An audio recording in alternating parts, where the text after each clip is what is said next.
being criticized by DOMA. Its chairman, Gregory Aboud, says the city must focus on a comprehensive approach to traffic and parking management rather than relying solely on wrecking operations. However, the mayor argues that immediate action is required to restore order while longer-term solutions are being developed.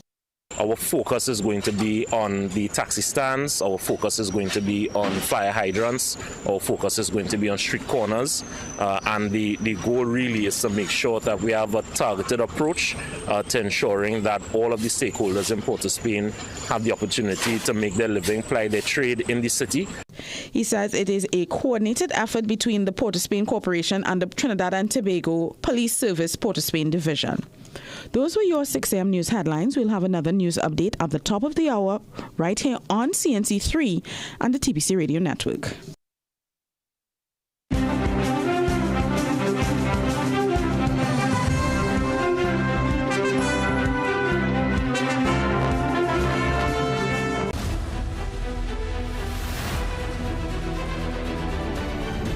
Morning Brew is brought to you by Omega XL. Live long, stay strong.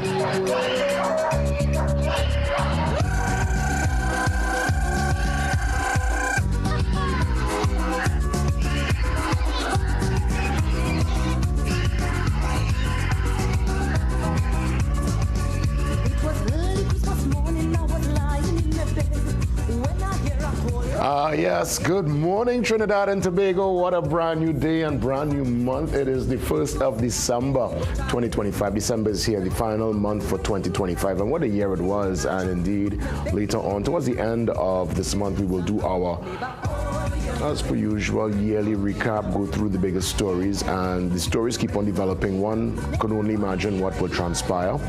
We have no idea, but we will always stay on top of the news. And we keep our fingers and toes crossed, and we continue to lift up our voice in collective prayer and just ask for all this uncertainty to really to ease up going into this very festive and probably what is for many the most festive time of the year. So as you can see, Christmas decorations around, ready, good to go, and yeah, looking forward to today's program and for the weekend, in fact, the entire month. Jason Williams signing on. Welcome one and all to the latest installment of The Morning Brew. Let's go through our front page. Yes, we as always go to the Trinidad and Tobago Guardian to treat with the leading stories of the hour. And let's start off on a positive note. Arranger Devon Stewart there and his members. The Sour East Side Symphony Steel Orchestra. What a big win in the single pan band finals. This transpired at the Queen's Park Savannah on Saturday. So it's safe to say that Carnival 2026 is already in full swing with the competitions. Of course, we would have seen in recent time it begins with the pan. There was a stick fighting display last Friday at Skinner Park there in San Fernando, all part of the San Fernando, well, it used to be the San Fernando Week. It's the San Fernando Month celebration that came to its conclusion over the weekend. So well done. Good stuff there. And congrats to the San Juan, or San Juan, as we say. San Juan is Puerto Rico. Look now. You see production now for pan? It have dancing and routine. And back in the day, it was just the flag woman, you know? The flag woman would have really taken to the stage and work it. But now you have choreographed dances, costuming. Well, the costuming was always part of it, but you can tell here a full production. Yeah, well done. Sour East Side Symphony, well-deserved win indeed. Congratulations.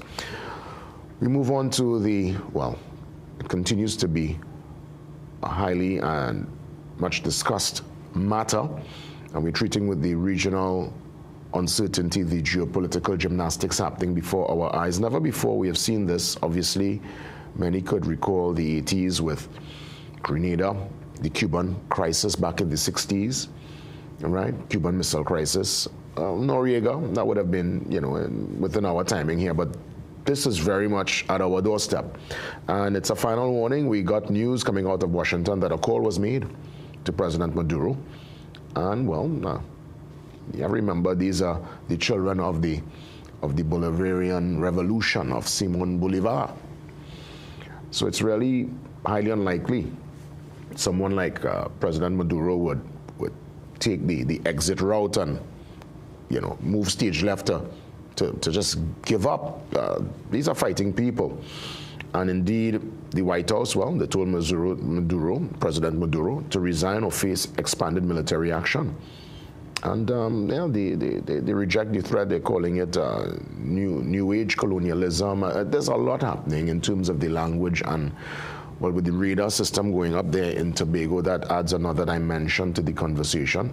And many are up in arms because I really did not realize it. I guess that's when, you know, you look at the news cycle and you learn every single day. I guess there are many who would have known. Probably I saw it before, but it really was not top of mind as it pertains to the Chief Secretary's role or lack thereof when it comes to the National Security Council. That close-knit bunch of folks who really treat with the most sensitive issues of national security. And I think it's far time the Chief Secretary, there must be a representation. If this is Trinidad and Tobago, the Chief Secretary, who is now Mr. Farley Augustine, he should be part of the conversation, at least have a little a little foot in the door. Because you don't really know what to believe. At the end of the day, politicians, they've disappointed us so much over the years that many, even if they're speaking the truth, and I think many, I think Farley really seems like he was, this one caught him offside.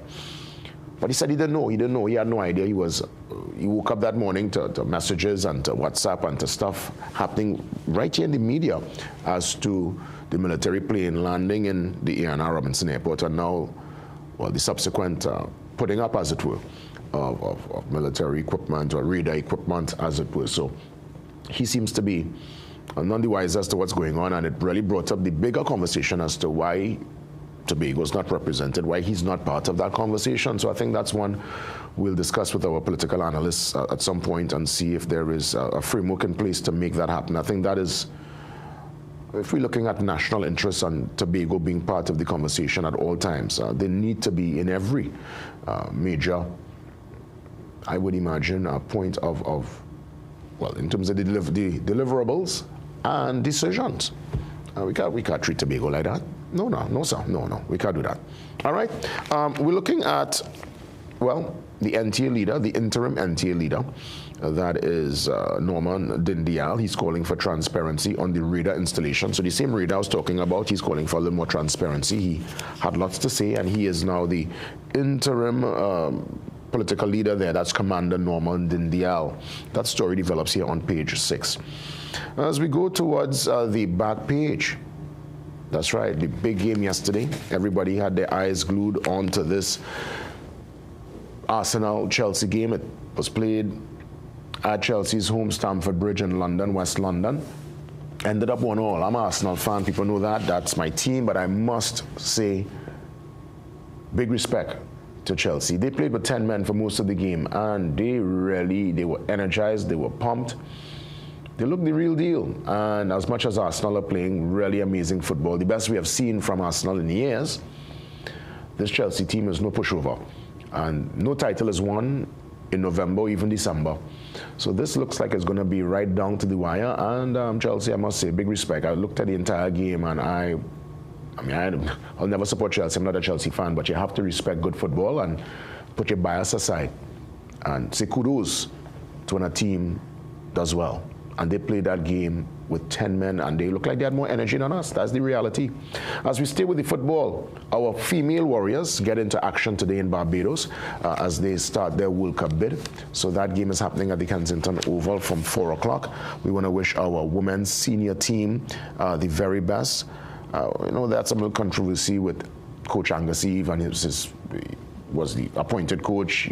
He pulled himself out of it. So there's lots happening there, but we kick off our bid, and there's a plan to have an attacking strategy in Barbados later on today.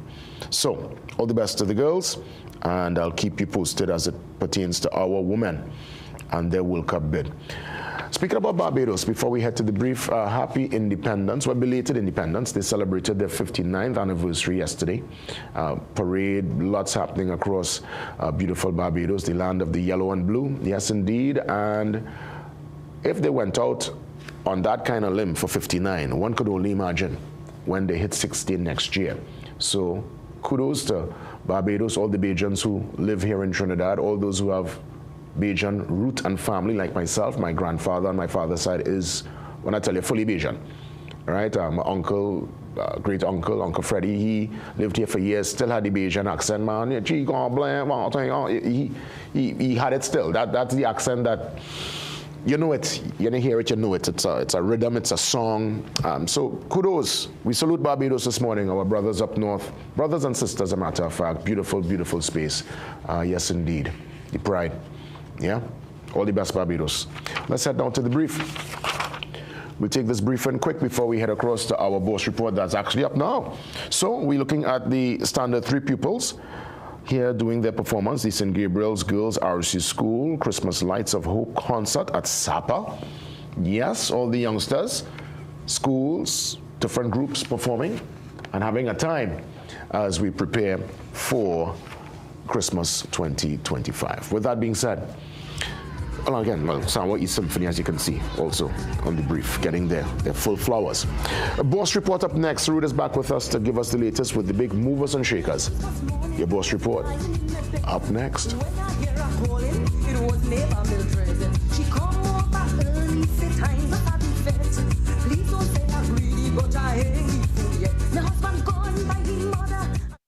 Make home yours every day with Courts.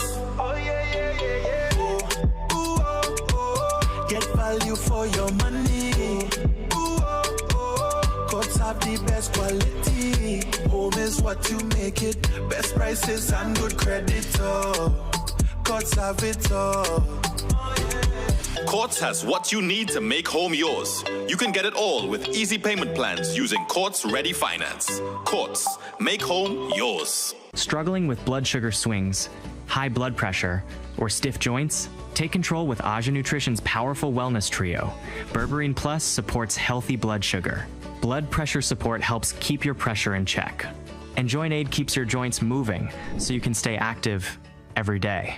Don't wait. Choose Aja Nutrition for trusted, effective solutions.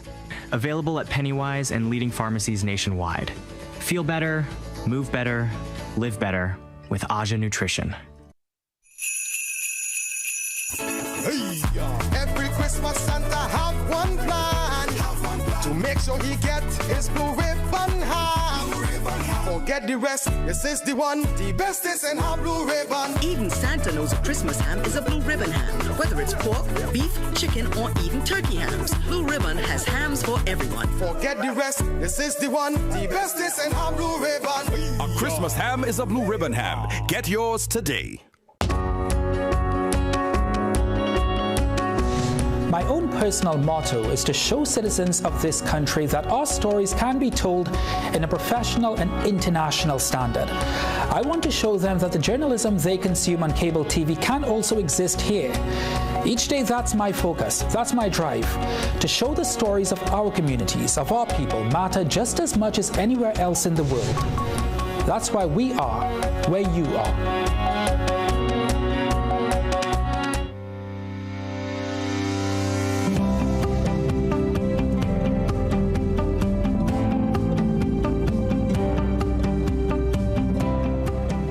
6:15 in Trinidad and Tobago. Sarud is back as we get into our boss report and find out about the movers and shakers via the business. Sarud, good morning. Good morning, GW, and good morning, Trinidad and Tobago, and welcome to the Boss Report. Well, today we're taking a look at two financially involved companies on the Trinidad and Tobago Stock Exchange. We're speaking, of course, about the NCB Financial Group as well as its subsidiary, Guardian Holdings Limited. Now, both groups would have reported improved earnings for their respective fiscal periods. In the case of NCBFG for its fiscal 2025 ended September, as well as a 9-month period of GHL's fiscal 2025. Now, let's take a look at what both groups would have reported and what investors might expect in the coming months ahead. Turning firstly to NCBFG, well, the group would have reported an earnings per share figure in TT dollar equivalent of 42 cents per share, which was a 70.6% increase from that 25 cents TT dollar equivalent in the prior comparable fiscal year of 2024. Driving that performance, some component of operating improvement, while one-off improvements or one-off gains or non-recurring gains from its investee or subsidiary company would have contributed significantly to this outperformance or significant improvement in performance for the period. Net income from banking and investment activities up 18.1% from 5.28 odd billion to 6.2 billion TT equivalent. Overall net operating income up 20.2% from 5.24 billion to just about 6.3 billion. Operating expenses also climbed just a bit, about 5% from 4.13 billion to 4.34 TT equivalent billion. And overall, that profit attributable to equity holders improving at 73.4 odd percent from 583 million TT equivalent to just over the $1 billion mark. And again, I take that with a pinch of salt in terms of earnings from continuing operations or operating profits. The group would have been pretty much even, Stevens, just about a marginal 1% gain year over year. So mostly that discontinued operations or one-off gain from the sale of a subsidiary would have contributed to significant outperformance of NCBFG in its most recently concluded fiscal period. When we take a look at operating profit by segment or by activity, and inside here would be mixed up some of those one-off gains from the sale of subsidiary, we can see that the life and health and pension or LHP segment would have improved in TT dollar equivalent from just over $1 billion to 1.68 billion TT equivalent, a roughly 60% increase. Wealth, asset management, and investment banking improving from 86 to 307 million TT equivalent, a roughly 250% improvement, whereas general insurance also improved just about 86 odd percent from 267 million in that prior comparable period of fiscal 2024 to 499 million TT dollar equivalent, or just under the $500 million mark. The only other notable change across the segment or operating activities would have been in payment services, which would have almost doubled from 105 to 206 odd million TT dollar equivalent. Now, when we take a look at from a valuation perspective at NCBFG, we can see that in relative to its book value, the stock is trading at a fairly attractive price to book ratio, and that has been a combination of two factors. One, continuous growth in NCBFG's book value since fiscal 2022, increasing from $2.06 TT equivalent to its most recent figure of $3.57 a TT dollar equivalent. So a fairly significant improvement in book values there. At the same time, there has been a decline in NCBFG's price or stock price, falling quite considerably and at a faster pace, in fact, than the rest of the wider market, resulting in that price-to-book ratio continuously declining from about 2.2 times in fiscal 2022 to just about 0.6 times. And how does that compare to the banking sector? Well, pretty good, actually. From a relative value perspective, NCBFG, looking at the price-to-book ratio, is at the lowest end, or offering relatively the most value to investors. Looking at the price-to-book ratio metric at 0.6 times, comparably, the sector average is about 1.1 times, with the highest on the other end of the spectrum, Scotiabank Trinidad and Tobago are trading at 1.7 times. And even with those price decreases across the banking sector stocks, we can see that most of the banking sector is trading at just around that 1 to 1.2 times price to book ratio. So at a price of $1.93, TT NCBFG is trading at a price to earnings ratio of 4.8 times, compared to the sector average of 8.8 times. Again, built into this price earnings ratio would be that significant one-off gain on an adjusted basis. It's closer to between 8 and 9 times, and offers investors a dividend yield of 3.3%, which is below the sector average of 5.3%. So with those higher banking and investment results in mind, stable operating results overall, those attractive price to book multiples, of course, the hurricane-related impact on its insurance and wider banking business in Jamaica is something to watch on the horizon, perhaps coming in more closer operating quarters in the future. BOS is maintaining its market weight rating on NCBFG for the time being without watch outlook. Turning very quickly to GHL, well, for its 9 months ended September 2025, the group would have reported an earnings per share figure of $5.52 per share, 114% increase from that $2.58 per share reported in that prior comparable period of the 9 months of 2024. Now, again, the gain on sale of its subsidiary, particularly in its insurance brokerage operations, would have led to that significant improvement in performance. Of course, from continuing operations, we can see that earnings per share would have improved just about 7.5% from $2.53 to $2.72. Driving that performance was an improvement in insurance service results of 33.7%. from 613 million to 820 million. Net income from all activities up 6.1% from 1.46 billion to 1.55 odd billion. Operating profits up just at 3.5% from 754 to 781 million. Ultimately, profit attributable to equity holders, inclusive of that one-off gain on sale of subsidiary, would have improved that from 114% from 598 to just about $1.28 billion. When we take a look at operating profit, you can see some notable changes, just about a 1.6% increase in terms of its LHP segment, the life, health, and pension in that green, from 757 to 745, from 745 to 757 million, rather, a 48.7 to 48 odd % increase in the property and casualty segment from 182 to 269 million, and a fairly significant increase in its asset management segment from 35 to 42 odd million dollars, roughly a 28% increase. Like NTBFG, we can see that with growth in its book value, GHL's book value rather, and a commensurate decline to moderating of its share price, we can see that the price to book ratio of GHL would have trended down over the past few years from 1.4 times in that 9 months of 2022 period to just about 0.6 times at the most recently concluded period in September of 2025, again offering relative value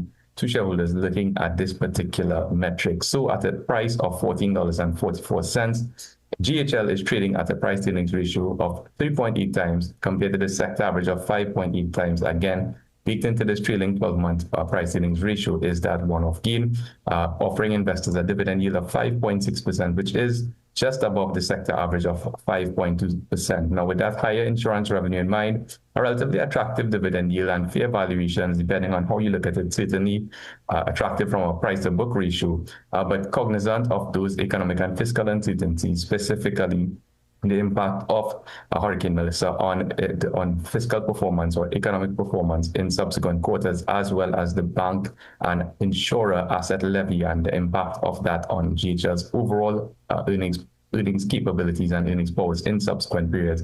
Also, still maintaining an overweight rating on GHL for the time being with a watch outlook. Well, that's it for this week's edition. For more information, you can give us a call at 226-8773. Email us at info@bossfinancial.com. And of course, you can check out our website, bossinvestment.com, where all of our research is absolutely free. And you can catch this article in today's business section of the Trinidad and Tobago Guardian newspaper. So until next time, stay safe, happy investing, and we'll see you again on the Boss Report.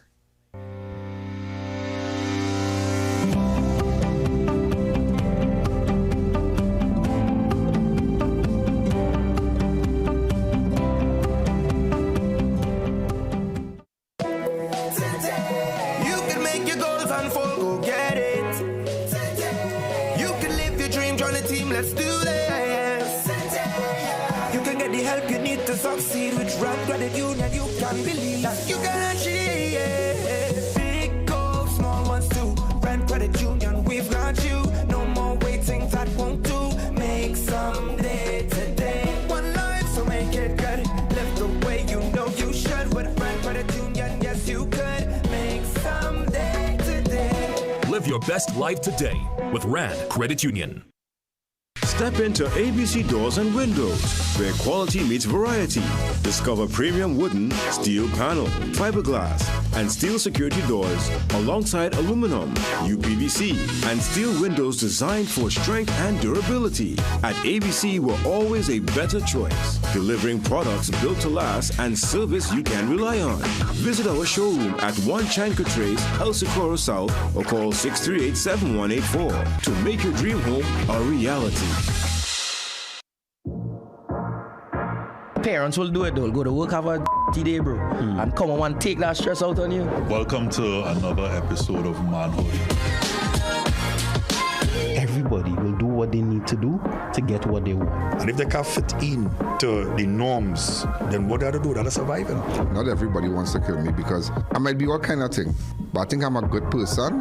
The aspect of a mentor seeing something in you that you can't see in yourself. Check yourself, because you shape that generation.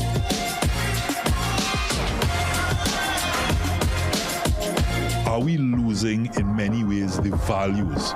Since I have this practice in diagnosis, there's a group, a very small type group, who will always look after me.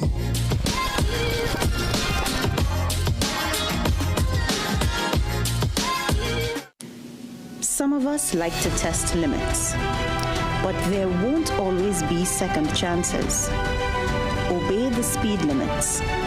Maybe you don't value your life, but others value theirs.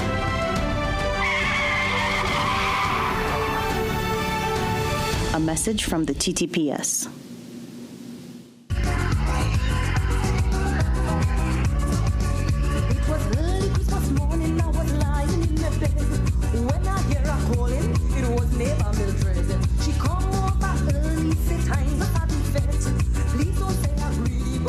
Welcome back. As we get into December, we are still in uncharted waters, very much uncertain as to what tomorrow, next week, or even the end of the month will bring as we look at the geopolitical playbook. We want to get that real-time perspective from a Venezuelan national living here in Trinidad, someone who understands the both cultures, an activist, and someone who could really give that human touch on what's happening, what's being said on the ground in Venezuela, and what's being said more so with the Venezuelan community who now call Trinidad and Tobago home. We welcome, of course, Sofia Figueroa Leon. She joins me on the Zoom line, and I want to thank you, Sofia, for taking the time to really give us a deep understanding as we pull back the layers on this most uncertain moment in time we find ourselves. Good morning to you, and compliments of the season. Compliments of the season to you and all your team. Sophia, let me just ask you, as it relates to the mental health, or at least the general feeling within the Venezuelan community who now call Trinidad and Tobago home. When you speak to friends, family, folks who are also looking at this through a very strategic lens, because this is to treat with your homeland where you call home. At the end of the day, yes, many are working here now and they call Trinidad and Tobago home, but your heart and that allegiance and that love will always be for the land of your birth. What's the general consensus when you speak to Venezuelans on the island? Everybody wants Maduro to go. Everybody wants Maduro to fall. And some are so hopeful that they think it's going to be like Mission Impossible.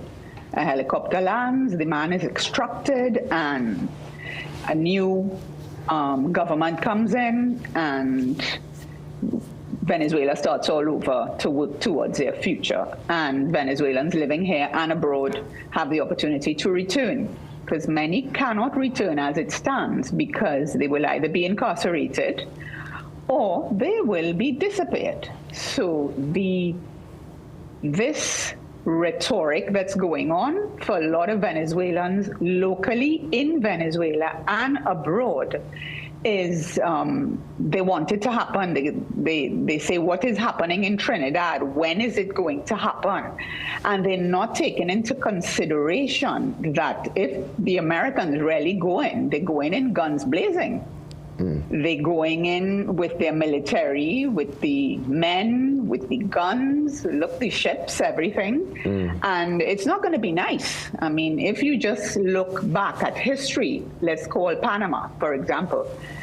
They entered with 26,000 men, and there was loss of locals, infrastructure, etc. So, I mean, and then we here in Trinidad, that's my other perspective, are so close to Venezuela that it's very, very scary.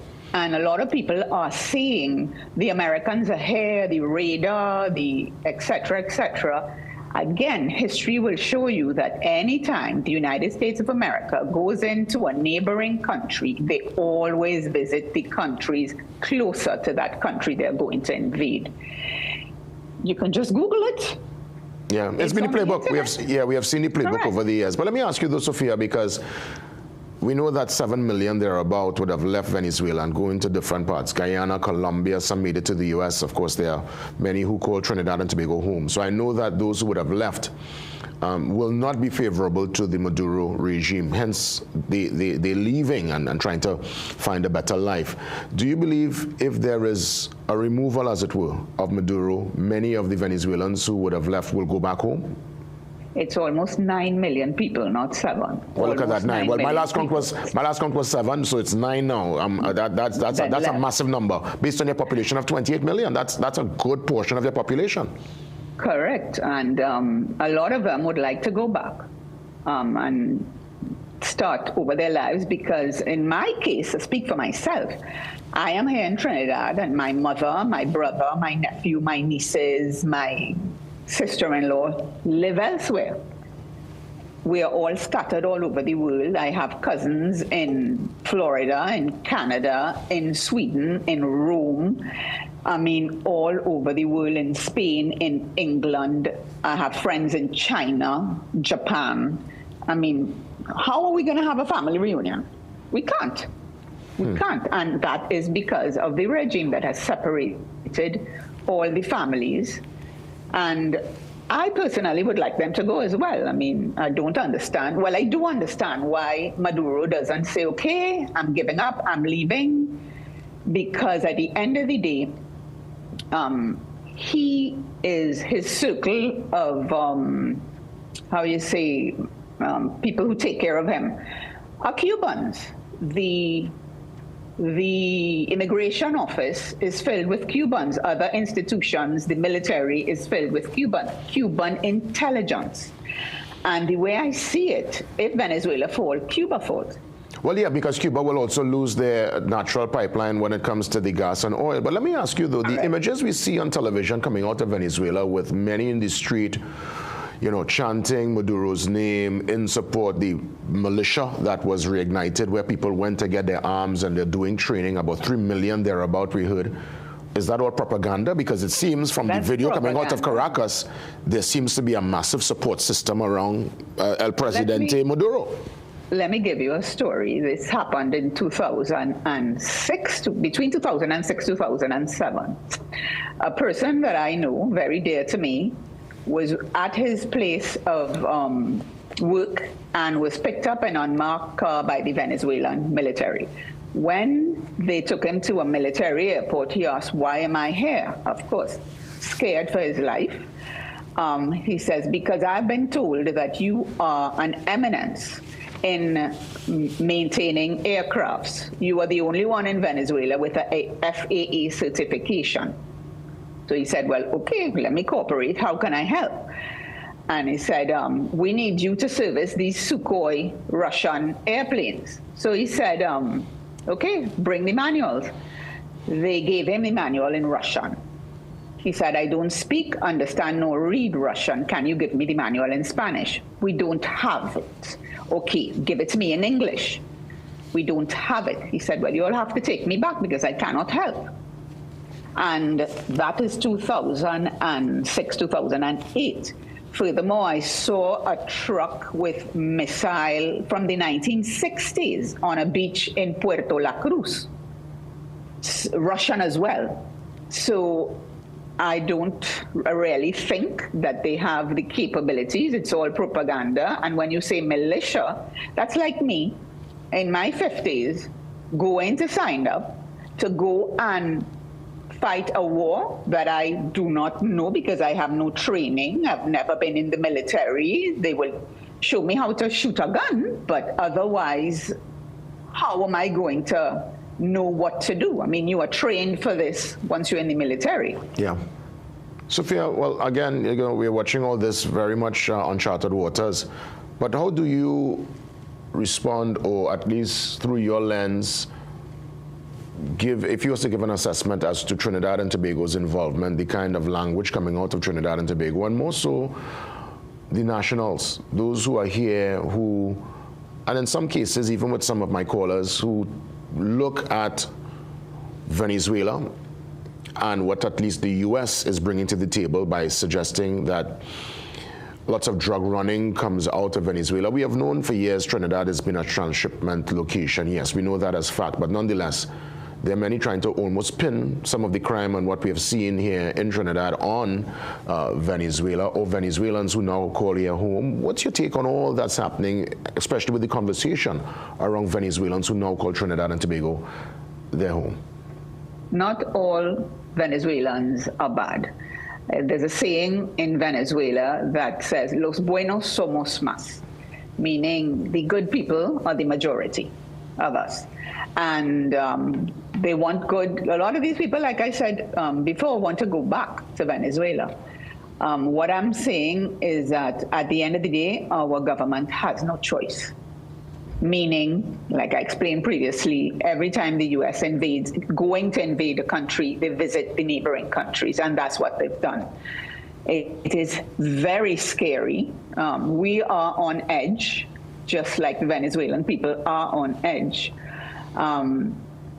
What I believe about the bombing of drug trafficking vessels, I believe they should be tried, incarcerated, instead of being bombed. Because, like, I went down the islands the other day, and I was looking up at the sky, you know? Mm-hmm.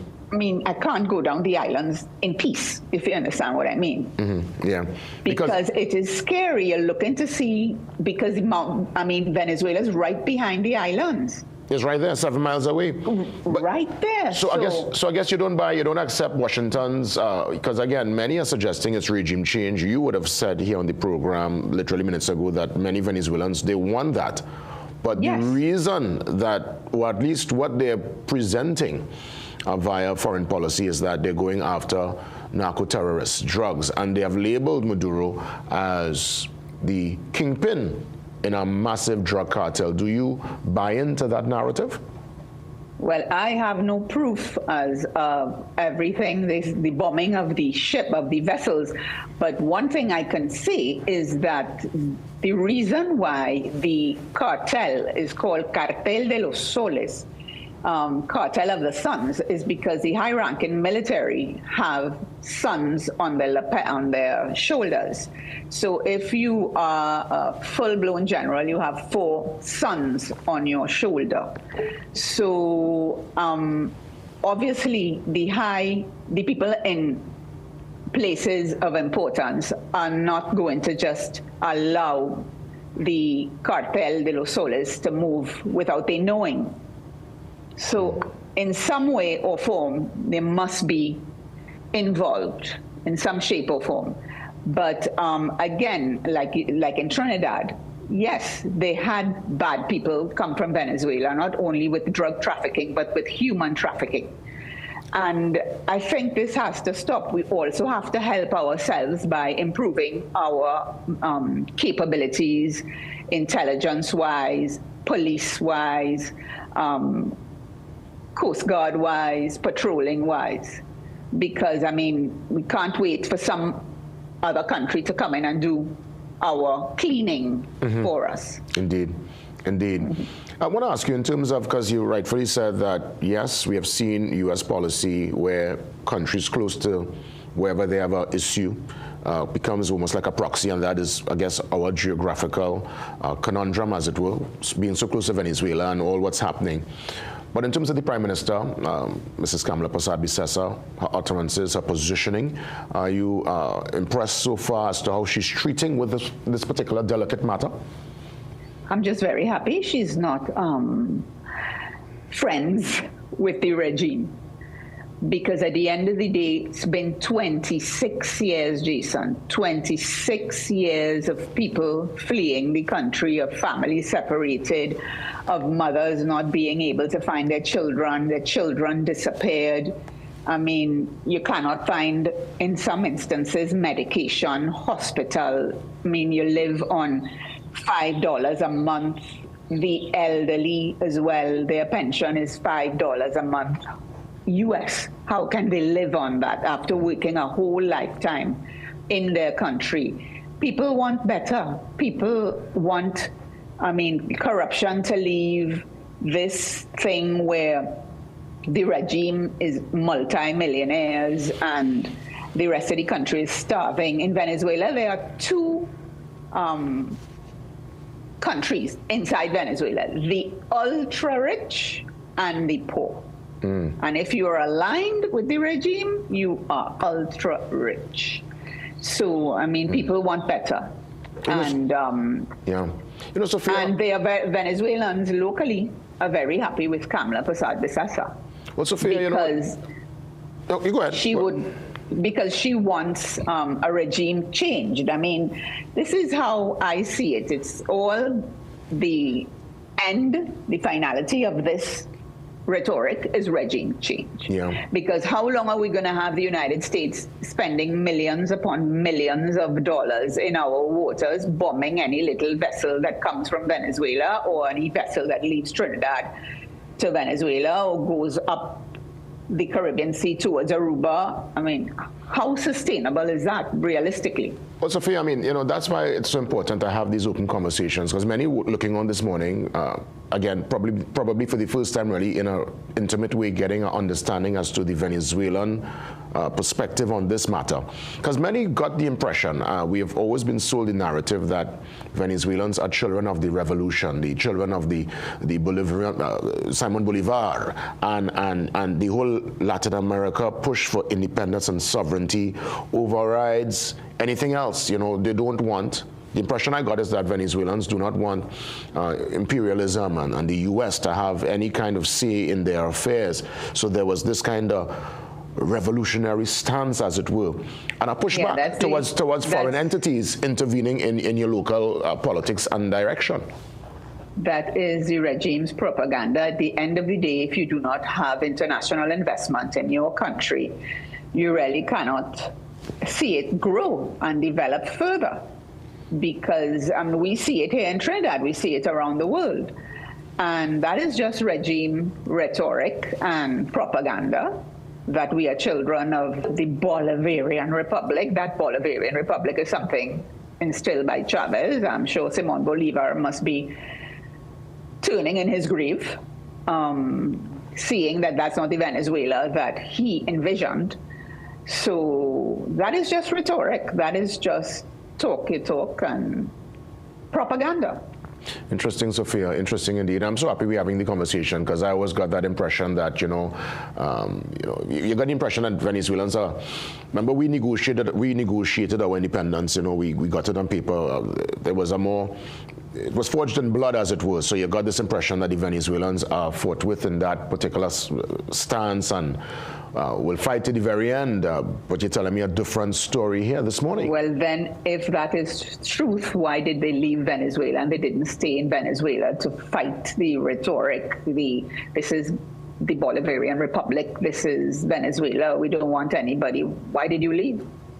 Let me ask you, in terms of the days ahead, the weeks ahead, again, as you rightfully said, so much military assets here, massive money being spent. So I guess we all look towards, or I think the anticipation or the belief is that regime change is on the horizon. If there is regime change, what next? What's the vision? What do you think will transpire if indeed they get Maduro out? What's the next play? At the end of the day, if he's really ousted, they will need foreign investment to rebuild that country, because the country is in tatters. There's lack of water supply.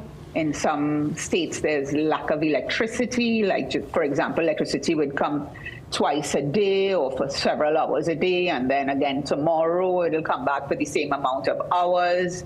The oil industry is in tatters. I mean, not properly maintained. Money has not been really invested in the oil industry, et cetera, You need foreign investment. Even if Maduro doesn't fall, he needs foreign investment. But because of the way of his thinking, that is not going to happen. Any way you slice it, they need foreign investment if Maduro goes. How nervous are you as it pertains to your country of your birth, in terms of if there was to really be military action there and the damage and pain and suffering that can cause? Well, I mean, I am terrified not only for Venezuela, but for Trinidad and Tobago, because we are so close, and we know how the regime is, and they might want to send a missile or whatever it is our way.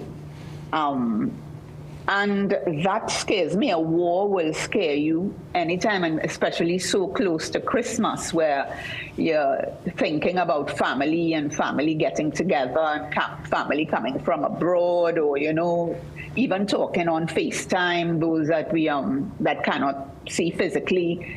It is very, very scary. Sophia, you really sincerely believe that Maduro, granted, yes, we have aligned ourselves with the U.S. and We have seen lots of warring words at this point in time across the bar with their VP and Minister of Justice and some of our ministers. You really sincerely believe in your heart that if it goes down to military action, that Maduro would really do that to Trinidad and Tobago? Send a missile our way? I cannot say sincerely, but there is a possibility. I can't say for sure, but there may be a possibility. I mean, look, all the harm that has been done to the country itself. I mean, why not do it because they think all this is because of Kamala? This is not because of Kamala. You've been there. That party has been there for 26 years. And they have just done harm to the country. Almost 9 people have left. People are hungry, water. They now trade in US dollars because the Bolivar is worthless, even though I think 6 zeros was removed and it's now called the Sovereign Bolivar or the Bolivar Fuerte. I can't remember which one. But so many zeros have been removed from that Bolivar that it's just unsustainable to trade in bolivars that they now trade in US. So, I mean, how much more will the Venezuelan people endure? How much more will they have to pack up one morning and say, I'm going to Trinidad or I'm going elsewhere for a better livelihood? Sophia. And then you have this issue that if something does really happen, especially in Guiria or in Caracas, people are going to come here. Yeah, it could actually be a massive exodus. Sophia, in the seconds that remain, I'll give you the final say. What message you want to send to Venezuelans looking at us this morning here at home and abroad? Well, have faith, have hope. Everything has a beginning and an end, and we surely hope this is the end of the regime, and that all those who wish to go back to Venezuela are able to do so after the fall. A lot of people tell me, I want to go back home, but I cannot go back home with the regime there because I am going to be incarcerated or their husbands are going to be incarcerated, and they don't want this. Yeah. So everybody is living in hope that there is a change. Sophia Figueroa Leon, I want to thank you so much. You gave a perspective this morning that many probably would have heard for the very first time. And I guess because all this is surrounding Venezuela, it's important to have the Venezuelan voice in the discussion. Thank you so much for the time, and let's keep in touch. And let's, as you said... Thank you for having me. Yeah, most welcome. And let's hope for the best indeed. Amen. Sophia Figueroa Leon, touching base and speaking from the Venezuelan perspective. I'm sure there are many from Venezuela who might probably have their different take on it, but at least we're able to get that voice, a very important voice, in the discussion. We take the pause, we come back and get into some of our housekeeping. I think the daily health tip is around the corner. Stand by.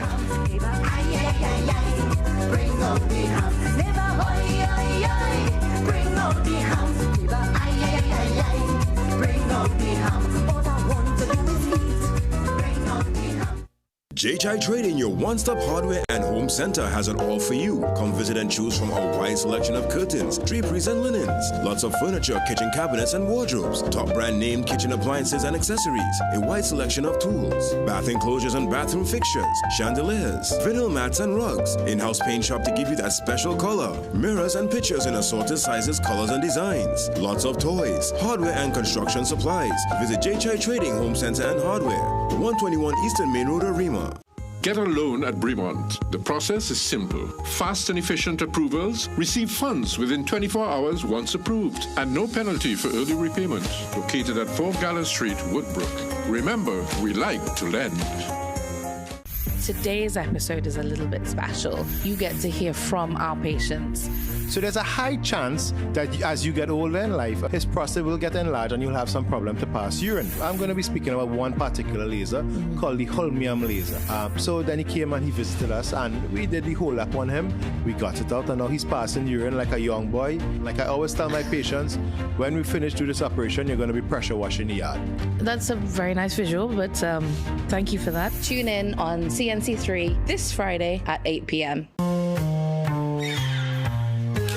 Things don't always go as expected. Be ready with Trinry for auto, home, business and group life. Call us at 800-TRIN or visit trinry.com today. Huge insurance premium. Pay your premiums bit by bit with FlexiPay from Trinry. For more manageable auto, home and commercial insurance payments, call us at 800-TRIN or visit trinry.com today. Trinry. Premier insurance coverage for less.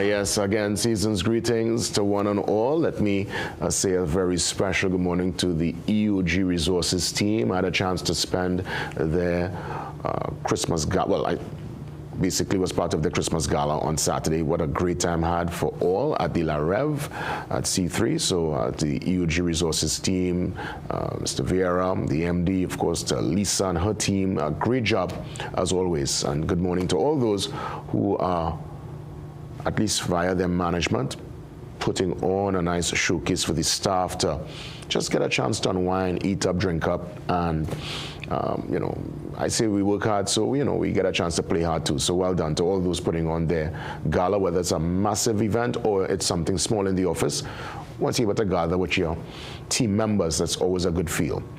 Let's head across now to something that, when you talk about good feel, I don't know really too sure how to feel about this, because we are looking at the top brass of the U.S. government, and in this particular case, the Attorney General, Pam Bondi, speaking on U.S.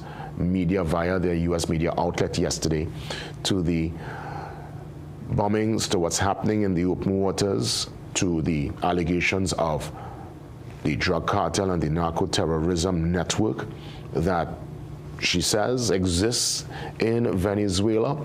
Many looking on are asking for hard evidence. They're asking for the drugs, and they're suggesting that, well, not even suggesting, the facts show that lots of the fentanyl actually come over the Mexican border, and it's being produced right there inside the walls of the United States. So we find ourselves in a real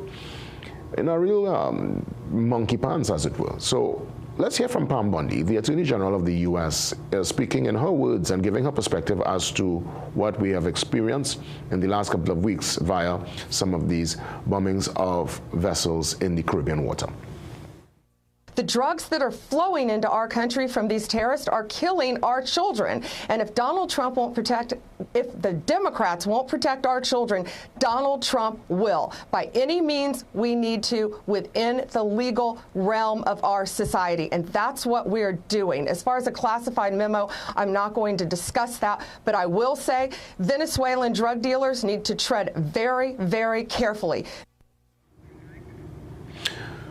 Well, again, you know, we're trying to work out the maths here in real time. We are seeing, you know, top brass officials making this particular statement. It seems so similar to what would have transpired with Saddam Hussein, when many were seeing weapons of mass destruction and they're creating all these dirty bombs and they're going in. And when they went in, nothing was found. And it was revealed later on that they knew that, and it was all part of the narrative. Now, do drugs come out of Venezuela? Well, clearly, yes. We're not going to deny that fact. But is it to say the bulk of drugs that enters the U.S., does it come from Venezuela? And do the boats, the speed boats, the pirogues with high engines, big engines, and well, the submarines, because there was a submarine also, could that make its way all the way to the U.S.? Again, anybody looking on, I guess we could probably give a guess as to probably not. So clearly, you know, we're looking at the current scenario. We trying to make sense of all of this. And it goes right back to what many are suggesting. It's part of a precursor to what will ultimately be regime change. And this is part of the narrative. You create the narrative, you say it loud, you say it many times, and people start believing. But I didn't really buy it from day one. Because the fentanyl, which is really destroying lives. And again, we could all agree, whether it's fentanyl, cocaine, whatever the narcotic is, it destroys lives, families, it mash up community, and with the drugs also, the guns come hand in hand. It's like a kind of buy a 2-for-1 special. And yes, we in Trinidad and Tobago too, we have also and continue to go through lots of peril and hurt, and it's been a real decay in lots of communities and families with the drugs. But that fentanyl, especially, the one that's really ripping lots of families apart in the U.S., lots of that is being made, as mentioned, within the walls of the United States, and it's coming across from Mexico, but we're not really seeing, or at least hearing right now, as to that particular push. So it's an interesting time. Obviously, we look on, we try to make sense of all of this, and I think we could just look at everything through strategic lens. And I really, hope that whatever comes out of this, it's not going to impact all of us in a way that will set us back for decades. All right, so by all means, stay posted, stay with us. We're going to open up the lines. Feel free to share in and give your perspective on the issue. I don't just want to share my opinion alone. I'm looking forward. That's why I sit down and listen to what you have to say, and we're going to do that when we come back. So see you after the 7 a.m. news update. It was early Christmas morning, I was lying in my bed. When I hear her calling, it was neighbor Mildred. She come over early, say times are having fed. Please don't say I'm greedy, but I ain't eat food yet. My husband gone by him.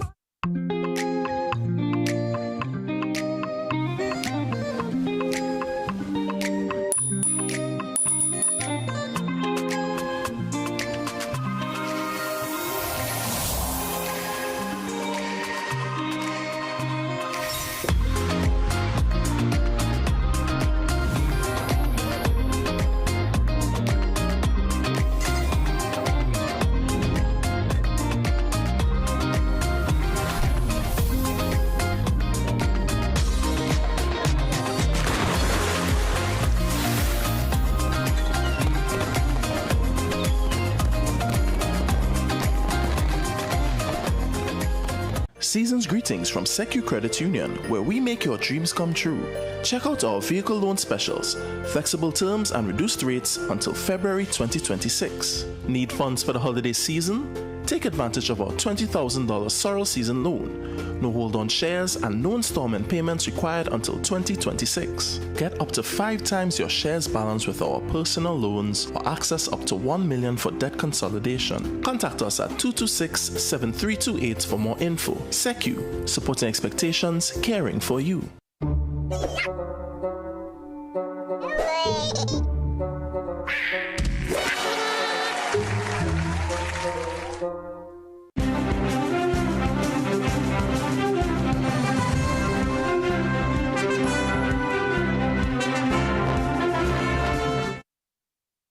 Good morning, I'm Sweeney Gray with Headline News on CNC3 and the TBC Radio Network. Online abuse has emerged as one of the fastest growing forms of violence in Trinidad and Tobago. Head of the Special Victims Department, Superintendent Daryl Ramdas, says women and girls make up the majority of victims. The most common complaint is the sharing of intimate photos and videos without consent, blackmail or sextortion, using personal images, threats and harassment, online manipulation and grooming of young girls. Across our nation, women and girls are facing cyberbullying, online stalking, digital blackmail, the non-consensual sharing of intimate images, impersonation, and persistent harassment. Ramdas warns that digital violence was not virtual, but was real and damaging, and needs to be addressed urgently. Business leaders are hailing the Home Invasion, Self-Defense and Defense of Property Bill as a positive step, not just for personal safety, but President of the Coover Point Leases Chamber believes it could also make Trinidad and Tobago more attractive to investors. I think that this particular legislation is going to add value, it's going to be a positive benefit for the business community, it's going to allow businesses to feel safer, and it's going to really give better, have people more confident, and more investment will come. Mahies also dismissed concern that the legislation increases the possibility of abuse from FUL holders. He points to the tedious application process as a deterrent, a point President of the Greater San Fernando Chamber also made note of. San Juan East Side Symphony Steel Orchestra successfully defended their single pan finals title at the Queen's Park Savannah on Saturday night. They managed to pip La Creole Pan Groove by 3 points. The San Juan-based band amassed 285 points to cop their 9th single pan title. La Creole Pan Groove scored 282 points. Their winning selection of Jumpy by Marshall Montano was arranged by Duvon Stewart. However, he questioned why there wasn't a bigger crowd for the final. If this is your national instrument, why can't we fill the Queen's Park Savannah grandstand area for a single pan Panama final? But this is our national instrument. We need to ask these questions. What are we doing wrong? Or what are we not tractioning to the governing public in coming out to support steel pan in this light and form? Chordmaster Steel Orchestra finished third with 280 points. Those were your 7 a.m. news headlines. We'll have another news update at 8 a.m. on the TBC Radio Network.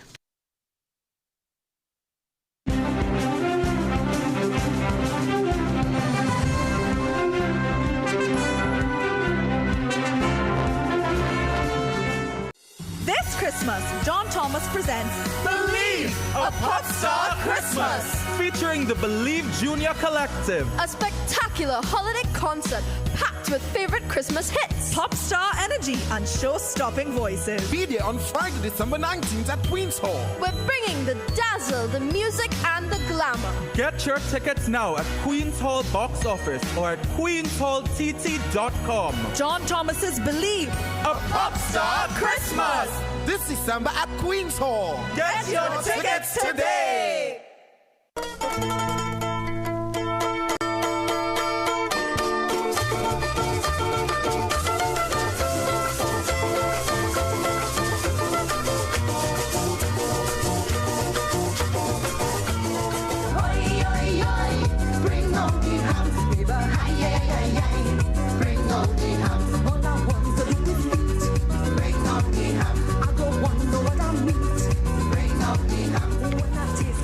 Christmas is really here. All the different malls across the country, all decked out, decorations galore as to who gets the best of the lot for 2025. I guess you will tell me. I haven't had a chance to see all just yet, but everyone really going the extra mile. Decorations, lights, it's really that nice festive time, and let's really enjoy the month. Let's be patient.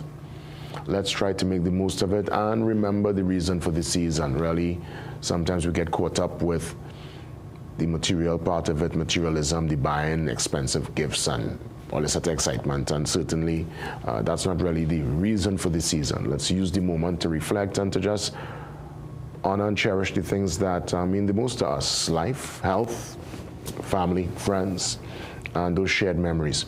Let's get into the open forum, 624-8721, 627-8658. I said my lot. I said my little bit. I think now it's for me to sit down and listen to what the nation is saying this morning on all what's happening. Pleasantville, morning. Great to have you again. Morning. Thank you, Jason. Thank you. Morning. Welcome, my brother. You and your listeners. Jason, I listened to that representative that I don't know. I didn't get her name. Sophia. From Venezuela. Sophia. Yes. Yeah. She's the, I will call the twin sister to, I forgot the other one. But anyhow, Jason, have you been to Cuba? I've not been as yet. My mom went, but I've not been just yet. Okay, I recently have been in Cuba, and Jason, what's happening now and what I'm hearing from her, and there's a place in Florida called Little Havana. Yeah, I know it. I know it very well. And this is populated by a certain class of people that came out of the Batista time, and they flocked there. You will seldom see any other ethnicity in Little Havana than what we call the Creole or the upper class, okay?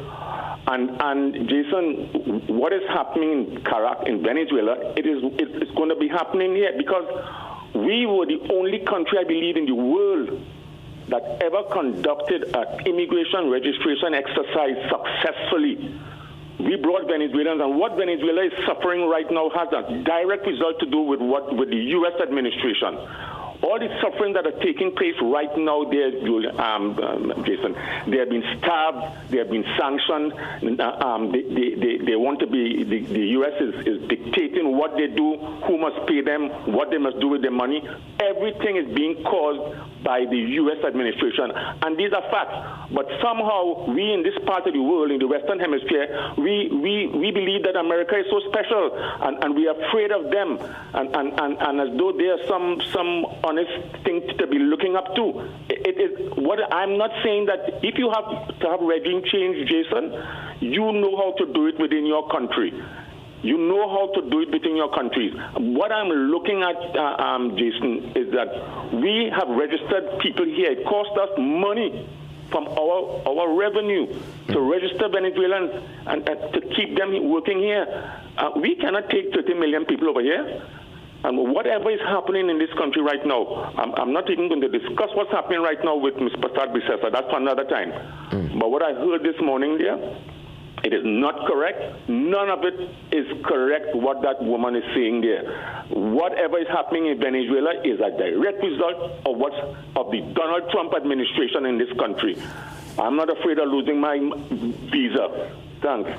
Yeah, well, I mean, the sanctions started way before Donald Trump. Even President Obama would have put some sanctions on Venezuela during his particular tenure, his 8th year. I think things started to really go downhill when Chavez took power 20 plus years ago, and that is when, the relations started to sour when you look at the actual history of relations between Venezuela and the U.S., because they were very close at a point in time, and it's not the case today. Shagonas, welcome. Good morning, Jason. Welcome, Shagonas. Morning. Yeah, Jason, you hear me right? Yeah, loud and clear, man. Good morning. Welcome. All right. Jason, pleasant good morning to you. First of all, I would like to tell you that you're quite correct and you're quite accurate in the statement that you make, that it's only when Chavez they take power, then things start to go downhill. They really had a good relationship, the United States and Venezuela. And if anybody could really go back to that time and deal with the facts, they would realize exactly as to what is the statement you make, we were saying is the truth, right? What I would like to say to the last caller, he said that he's not afraid of losing his visa, right? Well, what I would like to tell him is he could probably go to Venezuela and look for a job, right? Because we have to understand that yes, America is not perfect. Far from that, they are not perfect. They have their ills, they have their faults, they have made mistakes also. But we have to know who we are aligning ourselves with. Understand what I'm saying, Jason? Right? And if it is that we don't know what we are about, clearly, we're going to be in a lot of trouble. Understand what I'm saying? My congrats goes out to the new St. Vincent Grenadines leader, right? I think that he's a good prospect, right? I don't know much about him, but based on how we talk and the state of St. Vincent right now, they need a change. Yeah. You understand? They need a change. And of course, a lot of people would not see it that way because they're stuck in their ways, and that will be pulling them out of their comfort zone. But again, congrats to him, right? And look forward to a better St. Vincent Grenadines. Have a good day, Jason. Same to you, Shagonas. And Shagonas, I must say, the people spoke overwhelmingly in St. Vincent. The last count was 14-1, so that's the entire country really saying, okay, it's time for something new, time for change. And Dr. Friday stepping in now to his role. He would have been in opposition for 20 plus years. Ralph Gonzalez would have been there for about 5 consecutive runs. He was probably the longest serving prime minister in the region. And all good things, I guess, must come to an end. So it's a dawn of a new era in St. Vincent and the Grenadines. And we wish Dr. Friday the best going into his role as Prime Minister of our good neighbor up north, northeast, a matter of fact, SVG. Diego Martin, good morning. Good morning, JW. Welcome. Good to hear from you. We didn't talk for a minute, so go ahead. Yes, I didn't. Yes, I was busy.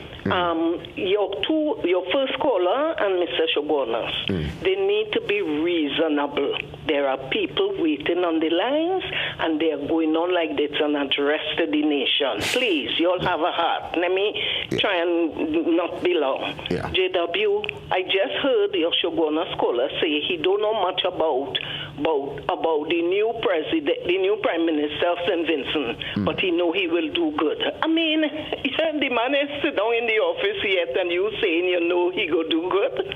Oh, please. Anyway, let me say what I came to say. People are surprised and shocked what Clyde Elder, a former trade unionist, said. And I am saying, why are you all surprised? He has gotten a job with the government. As Watson Duke said, you as a former president of a union, you should never be making a statement like that. But I am not surprised. He and Leroy Batiste, they got a job. They sold out their union members, especially Leroy Batiste. Elder had already resigned as president for TSTT, the Communication Workers Union. But Leroy Batiste sold out the union members of PSA. Thank God I never joined PSA. And now we have this Green Hornet called Felicia Thomas, don't even know about how negotiations are done, and fooling public servants to tell them they get back pay for Christmas. Really? Look, JW, you have a blessed day. All the best, Digger Martin. Folks coming in very fiery on this Monday, first day of December 2025.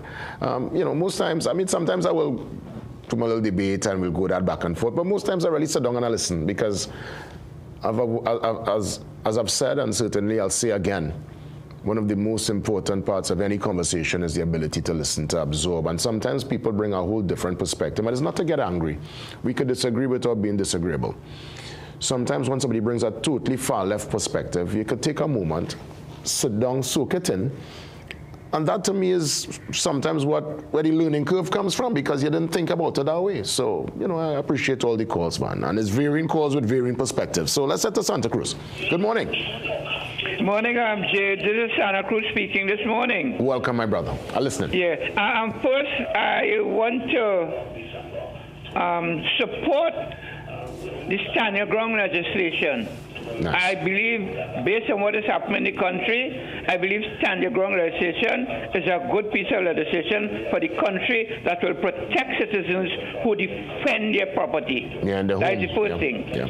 The second thing is that to date, we haven't had one single word from Chief Moboyaka in Tobago about the date for election. Chief who?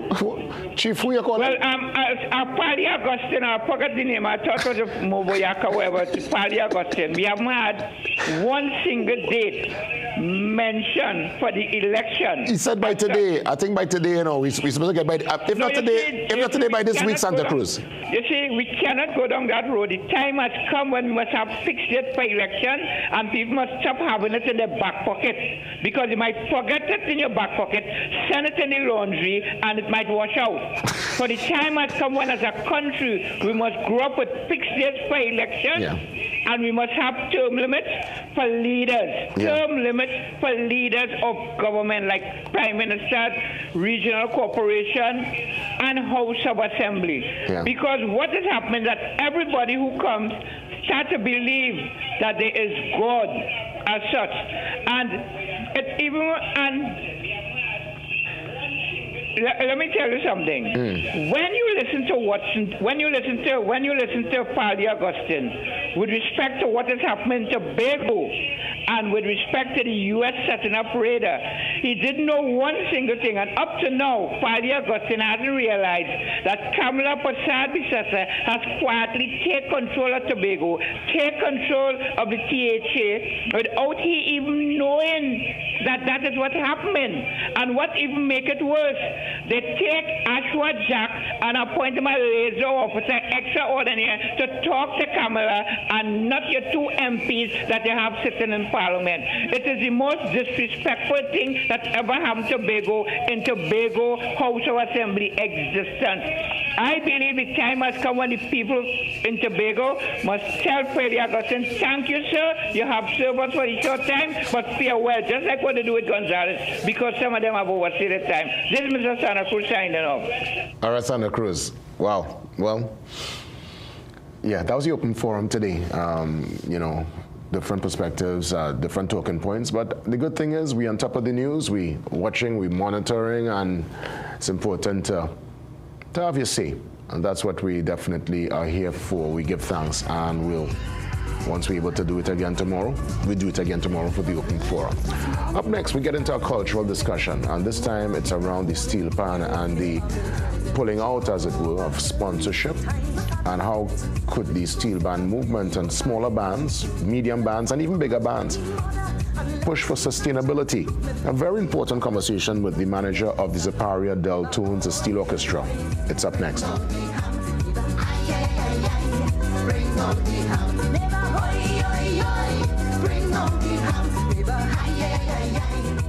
Fill your slate with the best for less Christmas specials at Southern Food Basket. Butterball turkey, 60 11 pounds, $194.95. Butterball boneless breast, 3 pounds, $124.95. Goat stew, 4 pounds for $99.95. Swiss lasagna, 400 grams, 2 for $23.95. Swiss Econopack ketchup, 450 ml, 3 for $19.95. Danish Pride butter cookies, $19.95. With every $200 you spend, you can qualify to win a dream Christmas home makeover with over 100 appliances to be won.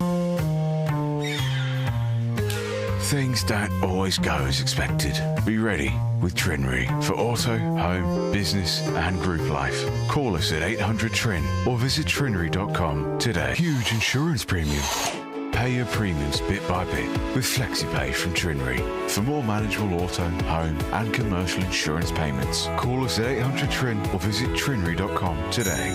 Trinry, premier insurance coverage for less.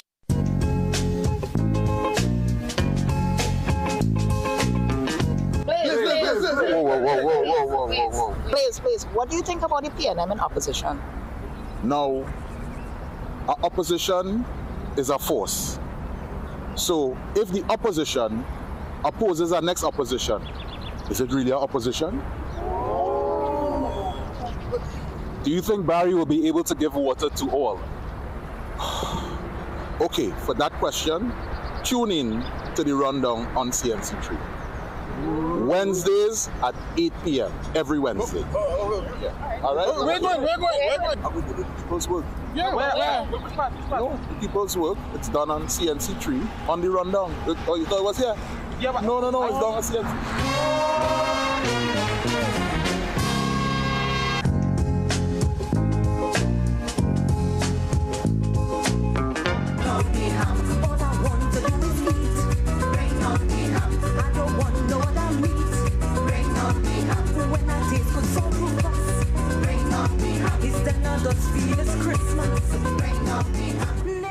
Welcome back. Let's get into a very important discussion coming on the heels of course, the small bands category on Saturday. We're getting ourselves in gear for more competitions within the space as it pertains to our steel band orchestras and, of course, the big one, the Grand Affair Panorama 2026 semi-finals, finals, the full works, the full shebang. I want to welcome the communications director. Let me get the designation correct because I literally give you a big upgrade. I call you manager, but you're really the communications man. And Dr. Alpha Sanan, and you have been recently given the title of doctor there, Doctor of Papers. So I want to congratulate you on that accomplishment, that personal achievement, and great to have you. Welcome. Yeah, thank you very much. Good morning, Trinidad and Tobago. Good morning to all the CNC3 family. We're looking at the steel band cuts, and I'm seeing where a couple of major entities, Heritage Petroleum being one, would have informed Skiffle Bunch and, of course, well, Deltones, along with Skiffle Bunch that, you know, they have to kind of pull back, and we're hearing of other issues as it pertains to sponsorship. How detrimental would you say is that development as it pertains to the sustainability and the movement, as it were, of the band? Well, yeah, I think, I mean, of course, it's unfortunate. no steel band will want to walk into the panorama or coming up and the practice start and they ensure, what's happening from a financial perspective. But what it does do, and we at Deltones have been exploring this for quite some time, prior to Heritage Petroleum being one of our sponsor, exploring how do we rethink the steel band economy from a sustainable standpoint, because it's for too long, the industry has literally been a hand-me-down, You basically Panorama time come up, and we have a budget, and you send us into town with this XYZ money to pay the arranger, and then that is it. Panorama come and done. You have a lot of bills still, because that money will never be able to cover your expenses for something like Panorama, and even through as an active steel band is very difficult. So Deltones have been really rethinking how do we approach this moving forward. And of course, on the heels of Panorama now, the conversation is ripe. On November the 19th this year, we had a very important pre-symposium meeting, which was a symposium we are planning for next year. To rethinking the steel band economy. We hosted at Lockjack, and we brought together several people within the industry, panmen, panwomen, innovation thinkers, creative art thinkers, cultural thinkers, professors from the university, to be able to sit down and explore what does the heritage look like for Panyards? What does the entrepreneurship look like? What are the education that come out of it? And what does digitalization and technology look like? So, I want to share quickly with the viewers that we have developed something called the Panyard Universe, and we were able to have a documentary created and produced by the late Mark Luquan and Maria Nunes, and this showed in Movie Tongue for quite some time previously, really showcasing Deltones being at the forefront of sustainability. So we show the businesses that come out of the Panyard, and it explores the Panyard possibilities. You see, when you are comfortable in your comfort zone and you have somebody to come and give you money every year to do this, you don't innovate. And as they say, necessity is the mother of innovation. You don't think about, wait now, each Panyard, and when we do our analysis, a Panyard have over $6 million in assets. So tell me, JW, if something not wrong with the output, the revenue stream that you could generate via music business, via products. Look at how many money we have. When people probably don't even know how expensive instruments are. And a Panyard, the average Panyard might have over, probably that's $1 million worth of steel pan. And then they're talking about the Panyard itself, the land, the building, the stands, and all these are assets. So we have to rethink now, how could we take all that this Panyard has and own and make it make sense? This is our community university, literally. And we often speak about not pan in schools, but the school involved in pan. When I think about my journey, I'm the founder of YFAM as well. This came out of the Panyard. I was awarded a PhD for my agri-edutainment model. All over my PhD dissertation is Deltones growing up in the Panyard. And this is from Auburn University in Alabama, top US university. So when you really rethink the entire process, something is wrong. And then as Deltones, and we always say, we are looking for sponsorship, we are looking for partnership. There's a huge difference. And banks need to follow through with something like this. And when I talk about these, I have a 4 ships model, entrepreneurship, partnership, mentorship, leadership. And all this will help us develop better relationship. So yes, there's a strong purpose and need for corporate responsibility to inject into Panyards and bands and Panorama. Of course, we say no, but we have to rethink the way in which they do it. Let me ask you, Dr. Sanan, how long was that relationship between Deltones and Heritage? How many years that lasted? Right, so basically, that's for pre-information. The father company of Heritage, Petroleum, they've been Deltones, but when they were in existence, they've been Deltones sponsors for as long as I know myself in the Panyard, and that is literally since a child, right? I was in the Panyard since probably 7 years old, and then of course with the cut-off petition and Heritage coming on board from the start of Heritage Petroleum, probably the next year, because you know they kind of probably with somewhere within COVID, the company probably had born the next year from the start of Heritage, basically when the start of the first carnival after COVID, they came on board with us. So that means we might be talking about 3 years. Okay. If I'm not mistaken. And so from the start of it to now. Everything you just mentioned in terms of restructuring the Panyard, the university of the community, as you would have mentioned, is that particular wheel in motion? Because you look at other Panyards and the business model of, let's say, Exodus, Phase 2, or Whitco Desperados recently, when I went to their Panyard, really impressed with the space. It's a space that could be rented out for an event, for all-inclusive. As you said, it's land. We have infrastructure stands in some places, executive washrooms. I know Phase 2, I think they have a souvenir shop and all by their particular Panyard. So is that particular wheel in motion for Superior Deltons? Yes, I mean, absolutely, and way beyond that. That is the very minimal. That's the easiest thing. Rent out the space and have a shop and sell something. That's okay. But I'm talking about the business of Pan, the edu-tourism that is involved, that can be created surrounding the Panyard. And just to mention, Superior, we were awarded the Best Community Tourism Award for Sustainability from the Caribbean Tourism Organization. We holding this title right now. And when we talk in Panyard universe and Panyard possibilities, it's beyond rent in this space. We're talking about the Pan has been the greatest upcycling tool, I would say, or product coming out of the world. And we say that with no apology. We take our old barrel and we upcycle it, and it's now from $5, it costs $5,000 now. It costs a double ten, it's about $14,000. We talk for 9 days and whatnot, it's money. So I am saying, how could we, that ingenuity that lives in us, we ain't started to tap it as yet. So at Deltons, what have we done?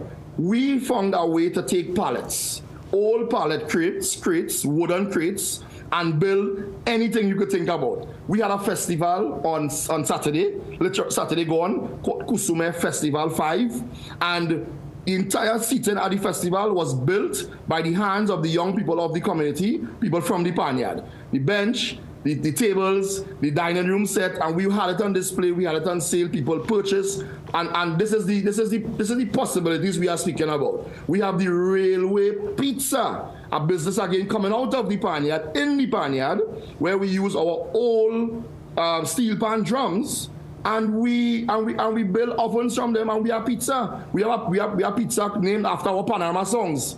And people want to come to get this kind of edu-tourism experience, this kind of ingenuity, this kind of ingenious experience from the Panyard. So we have a pizza called I'm Not Drunk. We have a pizza called Nah Leaving. We have a pizza called Isaac Trini, you know, and meat in place, you know, full of meat. So of course, this is the kind of, and of course we have a garden, railway garden, this is in the Panyard. So we want to explore the possibilities that exist. I think we are still scratching the surface, but this is where we do need investment. We do need corporate support, not sponsorship, partnership, to be able to invest into this model, to be able to really create a sustainable Panyard. It's too long. When you think about the human resource, the productivity, the discipline that comes out of the Panyard, taking young people off the streets, and they stand behind that instrument from 5 p.m. sometime straight down to 2 a.m. in the morning, 3 a.m. in the morning. That productivity is unmatched. You take a steel band man and they put him in any industry, he could work, he could perform, discipline, creativity, that ingenious mind that he has. So this is what we are literally exploring, going beyond the typical gift shop. All that is well and fine, that is good, but what is that possibility that exists? And Deltons are leading the way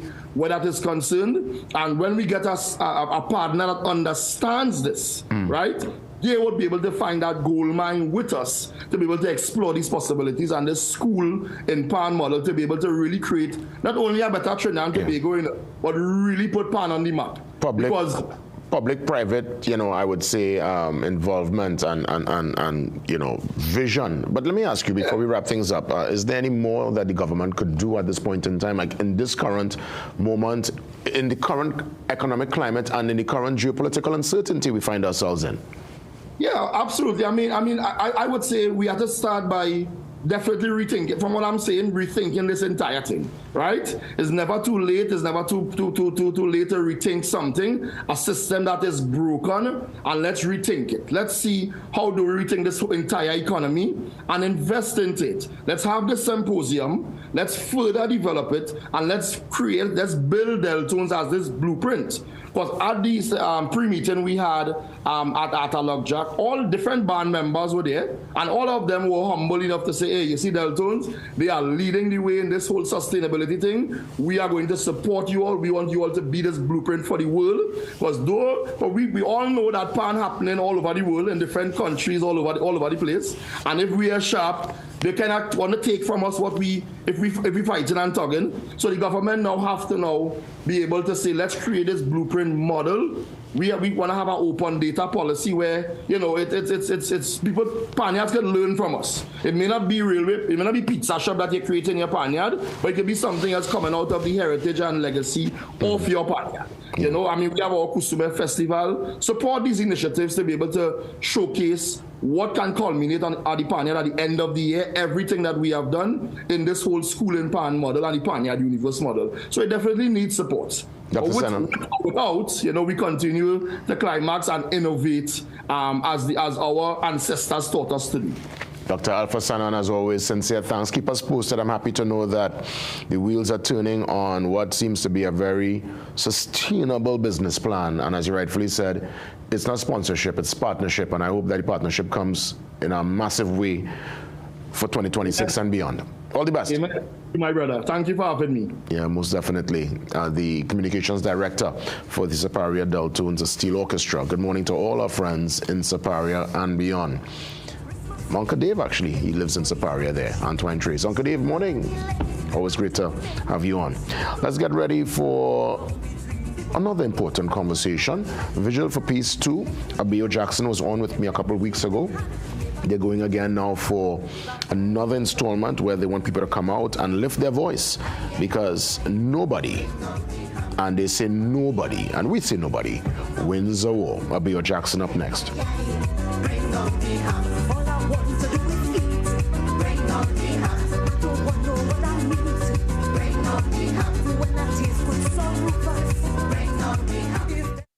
This Christmas, John Thomas presents Believe, a Pop Star Christmas, featuring the Believe Junior Collective. A spectacular holiday concert packed with favorite Christmas hits, pop star energy, and show-stopping voices. Be there on Friday, December 19th at Queen's Hall. We're bringing the dazzle, the music, and the glamour. Get your tickets now at Queen's Hall box office or at queenshalltt.com. John Thomas's Believe, a Pop Star Christmas, this December at Queen's Hall. Get your tickets today.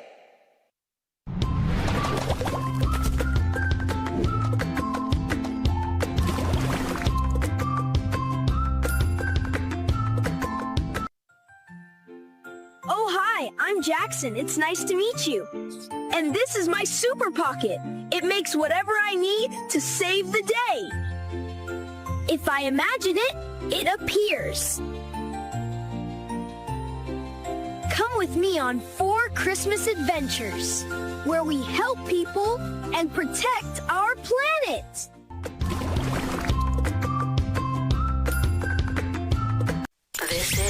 This is more than just music. This is where you find the best of TNT. This is more than just a vibe. This is where Bollywood gets a twist.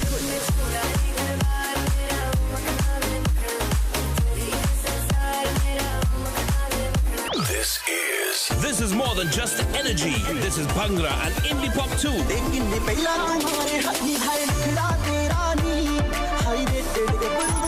This is the mix. This is the life. Lock on or log on now. Sangeet 106.1 FM. This is authentic East Indian radio. This is us. Get the story first. Want to know what's happening in news, sports, or crime? Get the CNC3 app. As the story breaks, CNC3 is there giving you the story first on your mobile device. Be connected to the most trusted and reliable news source, CNC3. Access your world with just a tap. The CNC3 app. Download it today.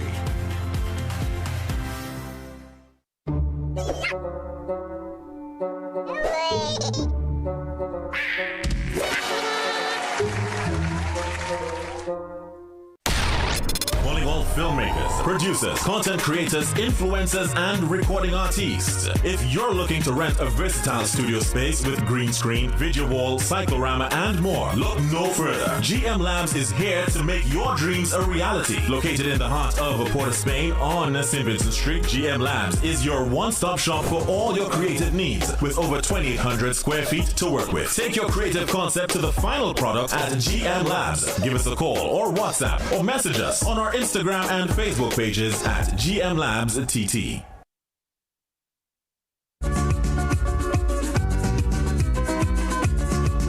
Well, I size up the mistress of security and GI.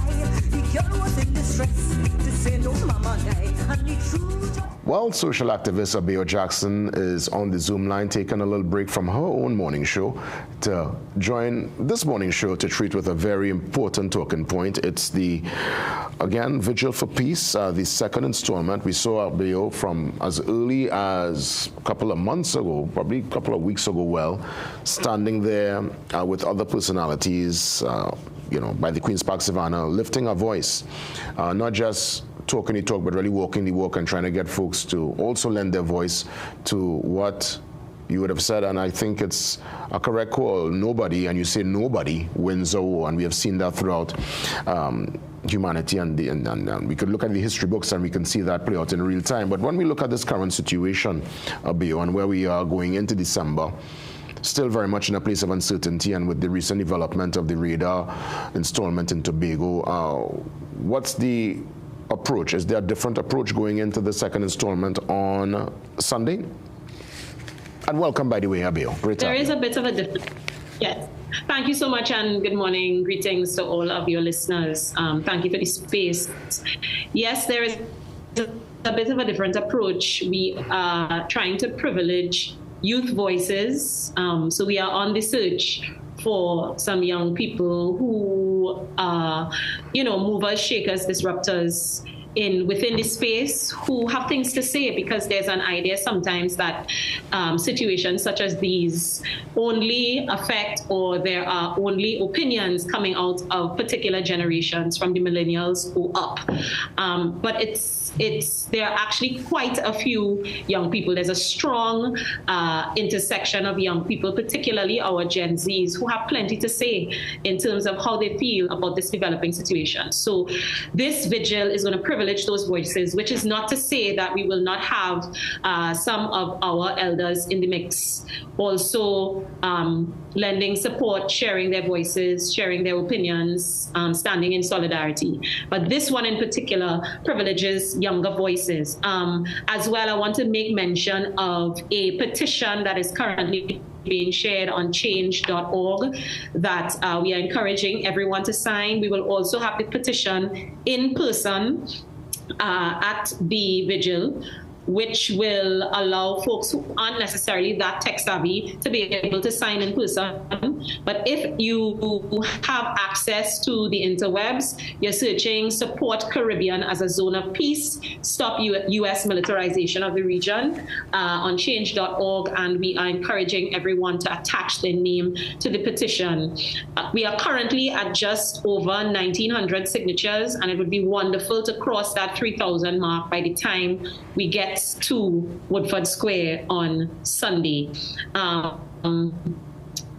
I know after the last installment, people kept asking, what next? How do I actively become a part of a movement? And it is a growing movement, a much needed growing movement. Interesting, and the petition is just one part. Well, and we'll get to the petition in a few. Interesting you mentioned the first installment, because we were speaking actually before we started our live discussion. The Prime Minister described that first vigil as a dismal failure. What's your counteraction to that particular utterance from the Prime Minister based on the first match and the attendance? If it was a dismal failure, then why comment on it?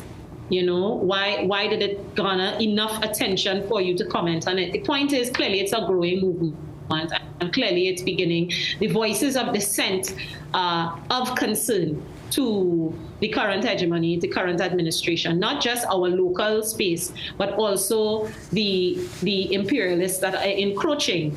And therefore, it makes sense to try to discredit it before it seemingly takes too much of a hold or grows too much for them to feel as though they can control it. So I understand her attempt to discredit it. But what it simply proved to me was that we are growing into a movement that cannot be ignored. Yeah. So we will continue to mind our business, our country's business, our sovereignty's business, our Caribbean region's business. We will do our work, as she clearly has, and this administration clearly intends to continue on the course that they are going. We will continue on the course that we are going as well. Were you concerned with the military installation in Tobago last week? Jason, where we are in this space, and I was chatting with one of my mentors earlier on this week. Good morning to people like Wendell Warren, Berna, St. Rose Graves. I was telling them that I don't recognize us in a lot of ways. I don't recognize this space in a lot of ways right now. We are getting the psychological warfare aspect of where we are. In some ways, is winning in a lot of ways. The installation of the radar, the words that come to mind is abomination, heinous.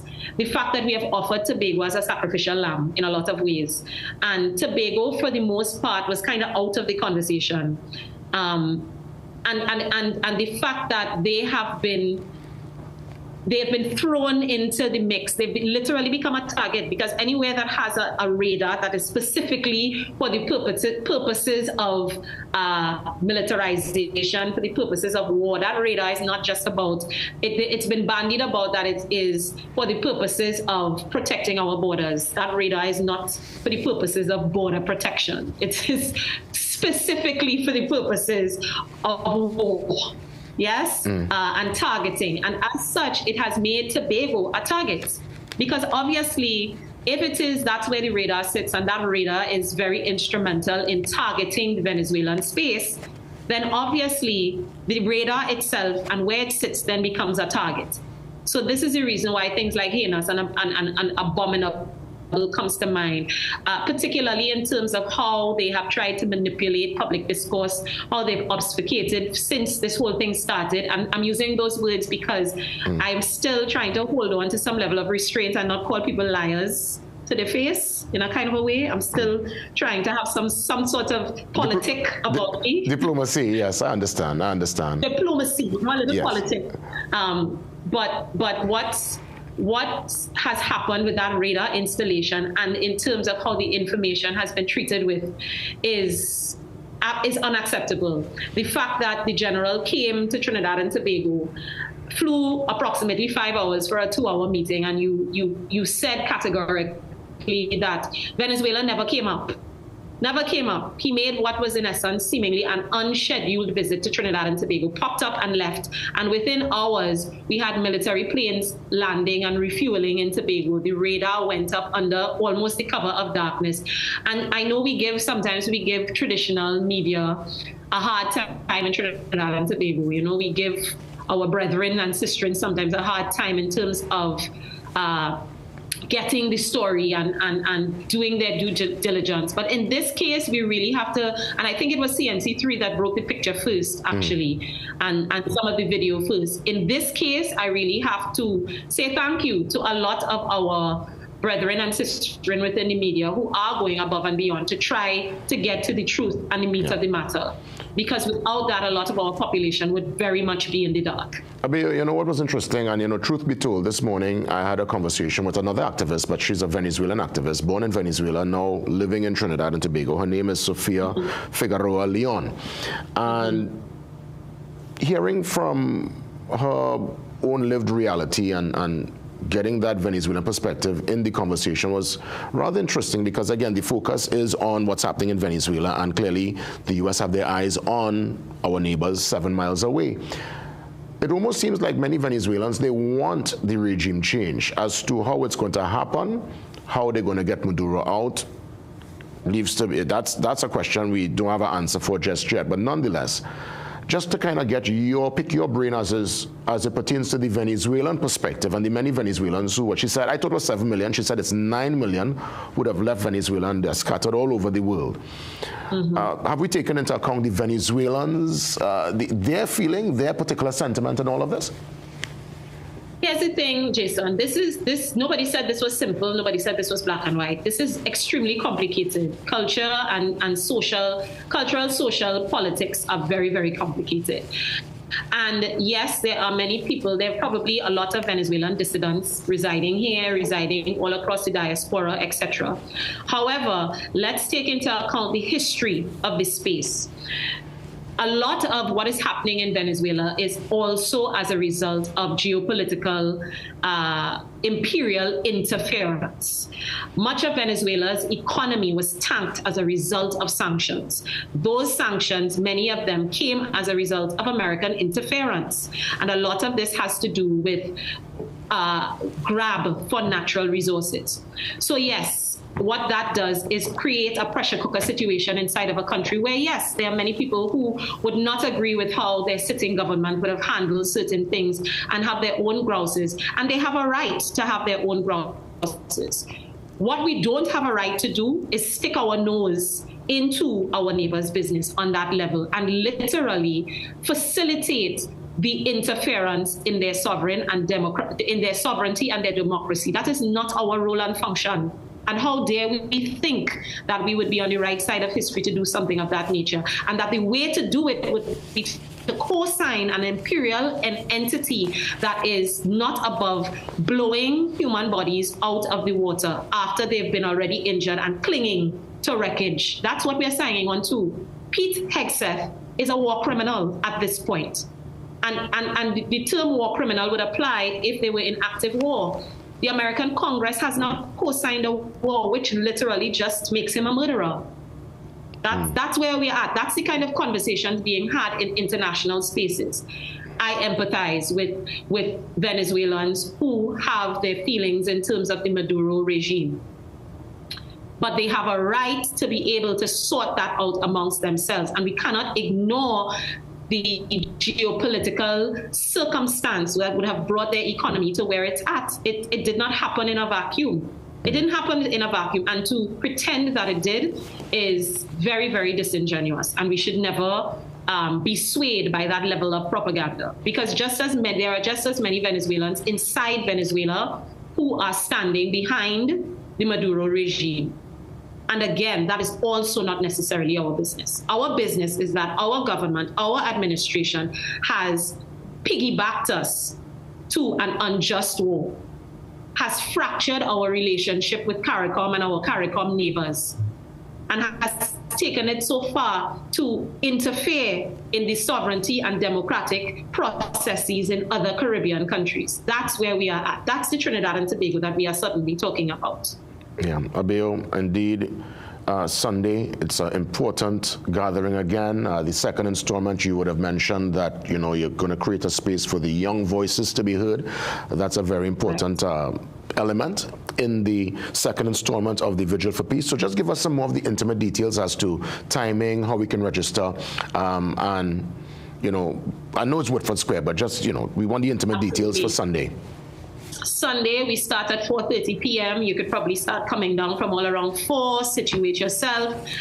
It's between 4:30 and 6:30 p.m. If we go a little bit beyond, we won't keep you too much longer than that. We want to encourage people to come down. Maxis, the last time we actually had a great turnout in terms of people who would have come from far and wide. People came in Maxis, buses, piled up in their cars. So we want to encourage you to come out in your numbers.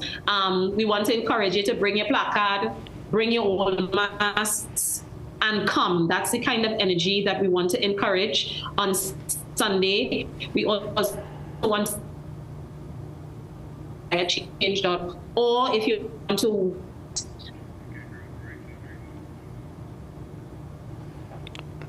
Just now, I think we just had a little break there in society organization.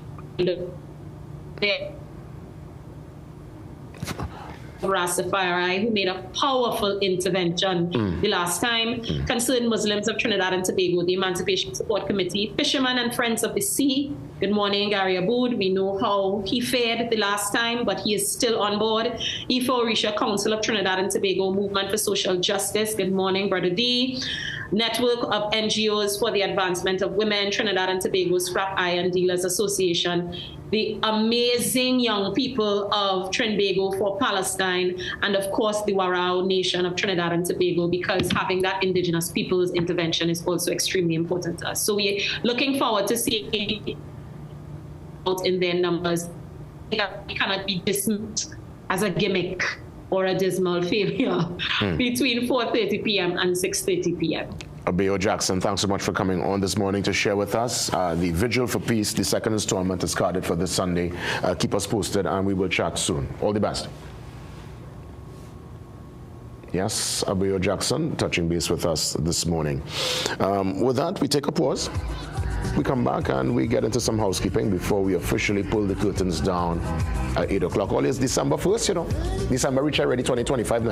I mean, come on. It's nearly a wrap for 2025. What a year it was. We come back. See you soon. My husband gone by his mother and left me in a jam. Look me belly in my hand. Neighbor give me piece of ham. Neighbor, oh, bring out the ham. Fill your slate with the best for less Christmas specials at Southern Food Basket. Minced beef, £4 for $100. Sunland chicken breast, £4, $94.95. Forte Frost straight cut fries, 2.5 kg, 2 for $69.95. Tyson chicken leg quarters, $9.95 per pound. Swiss pineapple chunks and slices, 2 for $23.95. Richport vegetable oil, 3 liters, $39.95. Easy wrap foil, 25 feet, 2 for $19.95. With every $200 you spend, you can qualify to win a dream Christmas home makeover with over 100 appliances to be won. In the ever-changing media landscape, we at Guardian Media strive always to put you, our viewers and readers, first. We strive to uphold the time-honored tenets of responsible journalism. For us, accuracy is key. And in our reporting, we strive not only to be first, but fair, impartial, and to uphold journalistic integrity. Above all, we are accountable to you, and we must respect the views of our audience. That is our solemn contract with you. Keen attention to detail. Rigorous verification of facts. Use of credible sources and sound editorial judgment. Keep track of our editorial policies and guidelines, including our corrections policy, by logging on to www.guardian.co.tt for more.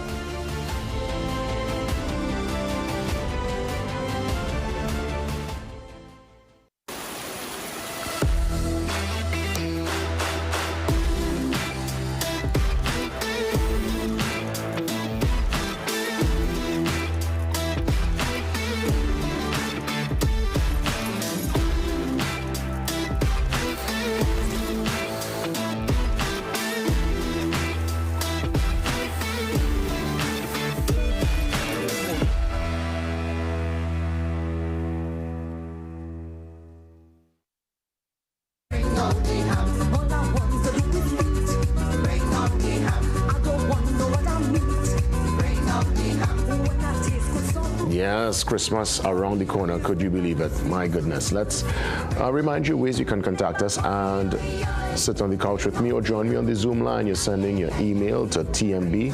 Let's put it up, tmb@cnc3.co.tt. Really simple, nice paragraph, and we'll respond and put you in a game. So I'll see you soon. Let's head across to our social media feeds. We're tweeting with the Instagram, Facebook, and X.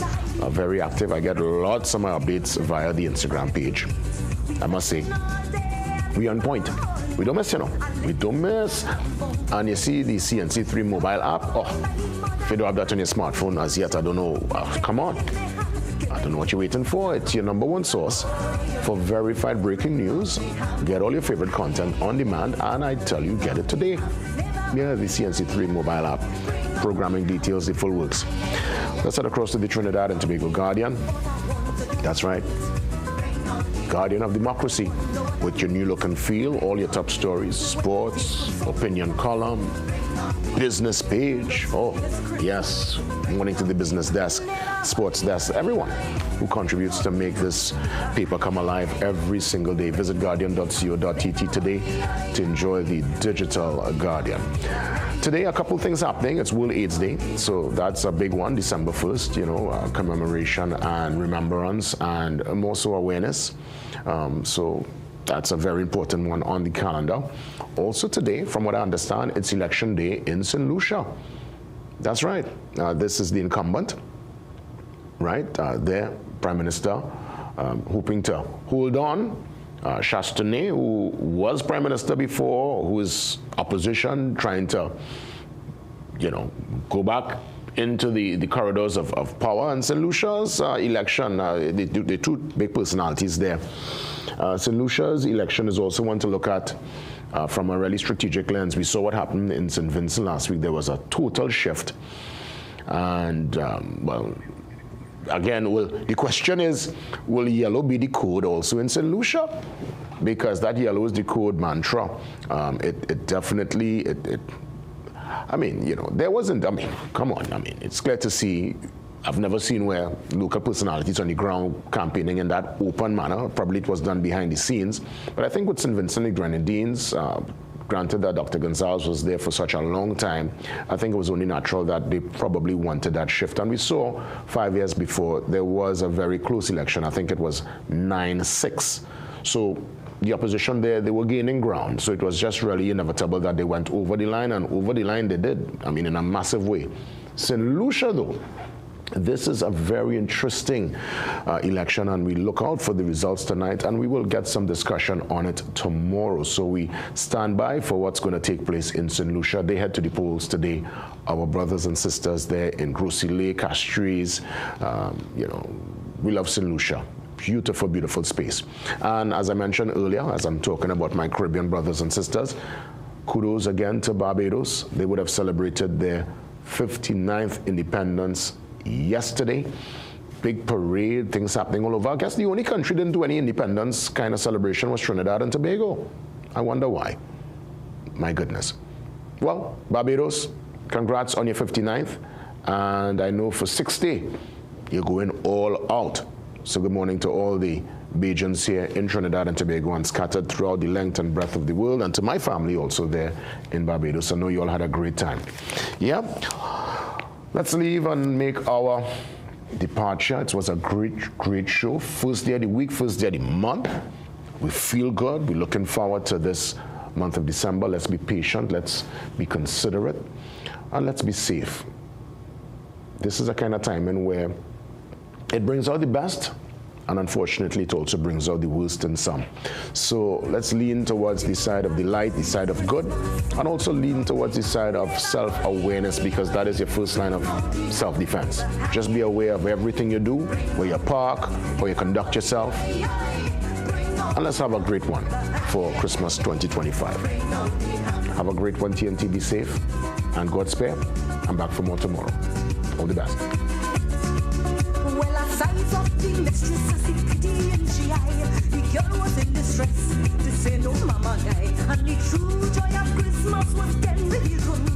My generosity made this lonely girl happy. Just forgone by the mother.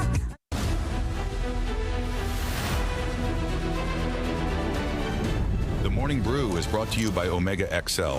Live long, stay strong.